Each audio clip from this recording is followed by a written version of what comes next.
Yo, of course, mambo vipi? Mambo ni aje? Of course, moja ya issue ambayo inazidi kuzungumziwa sana na kwenda viral na wadau mbalimbali wa soka wakiendelea kufuatilia kwa ukaribu zaidi taarifa mbalimbali ambazo zimeendelea kutolewa kwenye mitandao ya kijamii kuhusiana na mchezo namba 184 ambao unawakutanisha watani wa jadi Young Africans pamoja na Simba Sport Club.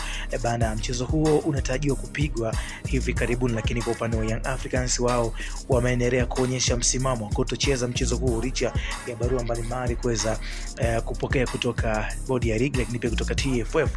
Sasa kwa upande wa serikali pia wameweza kukana na kusema kwamba hautohusika moja kwa moja katika maamuzi ya lini dabi inatakiwa kuchezwa, kwa sababu kuna mamlaka na vitu ambavyo vinakuwa vinasimamia moja kwa moja mpira wa miguu kutoka Tanzania, yani TFF na vitu kama hivyo. Sasa hili limezungumzwa na Hamis Mwinjuma bungeni leo mapema, ambapo aliuliza swali hilo, vipi kaona msimu unaelekea kuisha na msimamo kama wa serikali unaweza ukatoa wazo gani kuhusiana na mchezo wa dabi na michezo katika hivyo. So info ambayo ameweza kutoa ni kwamba serikali haiwezi kuingilia mamlaka ya mpira wa miguu, kwa maana kwamba kuweza kutoa maamuzi ya moja kwa moja, kwa sababu mpira wa miguu unasimamiwa na shirikisho la mpira wa miguu Tanzania TFF.